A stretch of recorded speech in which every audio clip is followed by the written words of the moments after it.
Hello, everyone. Today, I want to share a journey with you through one of the most compelling and yet incredibly hopeful books of the Bible. This is the book of Joel. As we explore Joel, together, I ask that your hearts be opened by the Spirit and may all glory be given to our Lord and Savior, Jesus Christ. Right straight into Joel. This is not just an ancient text, it's a living message that calls us to genuine repentance, vibrant hope, and a deeper reliance on Almighty God. You see, Joel begins with an urgent cry from a prophet who sees disaster and devastation sweeping through the land. The imagery in this book is vivid and powerful. A plague of locusts has laid waste to the fields, leaving nothing but desolation in its wake. This calamity is not merely an ecological disaster, it symbolizes a much deeper spiritual truth. The locusts represent divine judgment that has come upon the people because of their waywardness. Joel's message is clear, though. This disaster is not random. It is a call from God to wake up. Wake up, repent, and return to Him. In our own lives, we sometimes experience seasons of desolation and hardship. Just as the fields were stripped bare by the locusts, we too may feel that our lives and hearts have been ravaged by sin, or loss, or disappointment. Yet, Joel's words are not meant to leave us in despair. Instead, they are a wake-up call and a reminder that in the midst of our brokenness, God is calling us to return to Him. Now, the prophet implores the people to rend your heart and not your garments, meaning that he's urging them to seek true repentance rather than mere outward expressions of sorrow. Now, this invitation to the people is genuine, it's heartfelt. Repentance, though, is as relevant today as it was in Joel's time. That was at least 500 years before the birth of Jesus Christ. Joel goes on to describe a day of the Lord. This is a time when God's almighty presence will be revealed in power and glory. The prophet paints a picture of a day that will bring both judgment and salvation. A day when the mighty will be humbled and the humble will be exalted. For the people of Israel, this is a promise of hope. A promise of hope amidst severe judgment. And for us, it's a reminder that no matter how far we may have strayed, God's plan always includes a future for restoration when we allow ourselves to repent and return to God. If we repent, God does not leave us as we are. Instead, He restores us, He renews us, and He transforms us. One of the key insights in the book of Joel is the promise of God's outpouring of His Spirit. The prophet foretells that in the last days, God will pour out His Spirit on all people, both sons and daughters, on the old and the young. You see, this is a promise, and it's echoed in the New Testament, notably in the book of Acts at Pentecost. So, what does this mean for us today? It means that God's grace is available to everyone. No matter your age, your background, or past mistakes, the Spirit of God is ready to fill your lives with power, wisdom, and love. The promise of the Spirit is a reminder that we are not left to navigate the challenges of our lives on our own. You see, the Holy Spirit is our comforter, and He's our guide and a source of strength. In the midst of Joel's vivid descriptions of judgment, there is also a call to worship. The prophet invites the people to come together in a solemn assembly, to fast and to seek the face of the Lord. Now, this communal turning back to God is not just about individual repentance. It's about the restoration of the community as a whole. For us, this has deep implications. We live in a world that often values individualism over community. But God calls us to gather together in His name, so we can encourage one another and to hold each other accountable. You see, there's great power in unity, a unity that is built on a shared desire to honor God and to see His kingdom come really has power. Now, as we move towards the end of Joel, the tone shifts from judgment to promise. The prophet declares that after the day of the Lord, God will restore the fortunes of His people. The land which had been barren and desolate will be renewed, and abundance will replace scarcity. In a similar way, God offers us hope for renewal. When we turn to Him, when we genuinely repent, and when we seek His face, He promises to restore us. Our brokenness can be mended, and our hearts can be made whole, and our lives can become a living testimony of His redeeming love. Now, as we reflect on this book, let us consider what it means for our daily walk with Christ.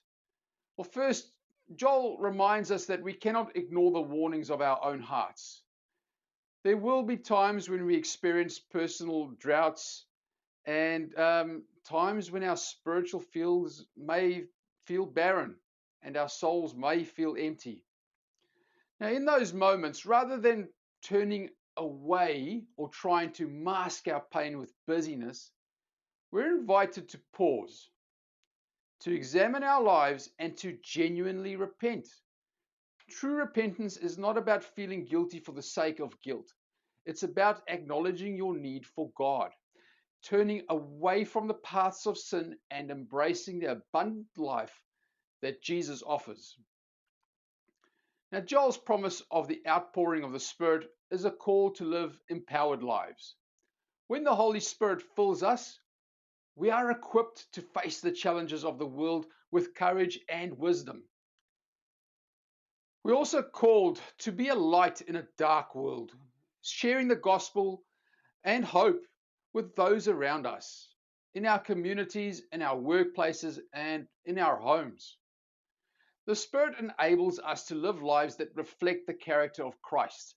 This means showing love, mercy, and grace, even in the face of adversity.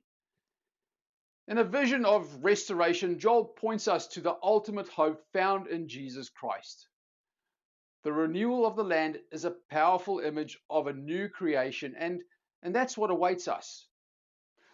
As believers, we look forward to the day when every tear will be wiped away and the brokenness of this world will be replaced by everlasting joy and peace.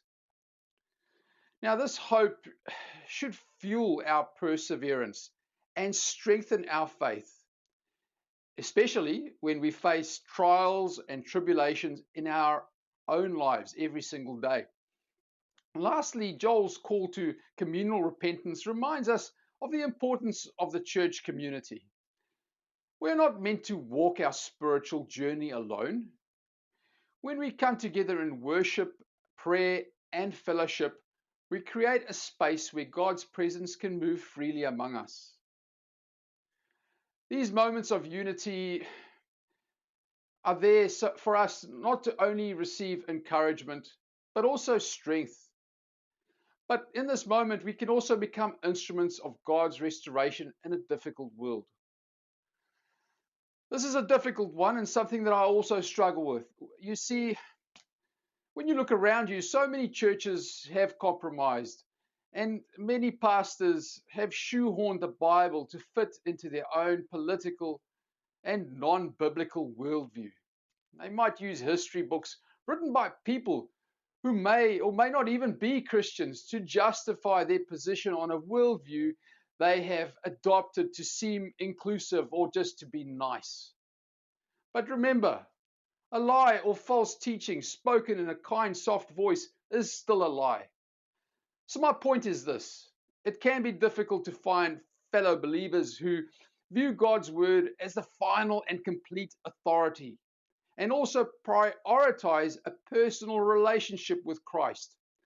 But I urge you to keep praying that God will make this possible for you. That was a bit of a side note, so let's put the focus back on Jesus Christ.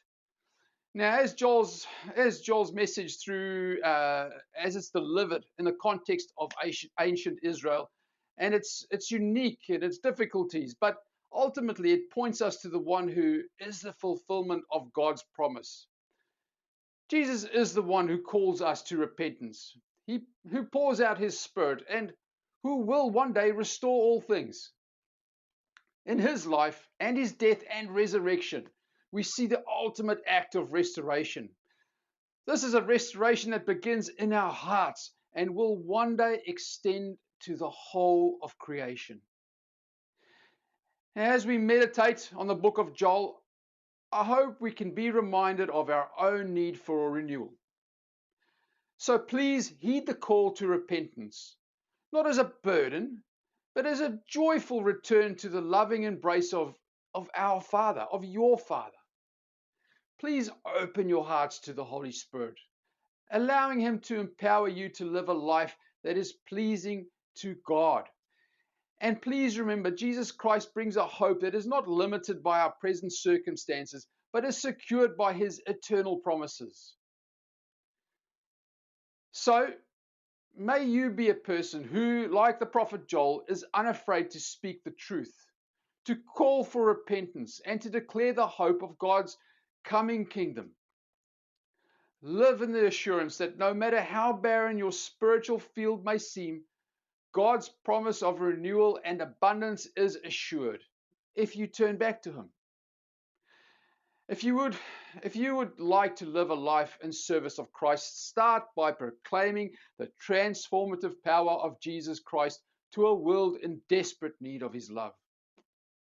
Now I pray this message stirs something new within you and gives you a renewed passion for God, a passion that leads to sincere repentance, a deep hunger for his Spirit, and a steadfast hope in his promises.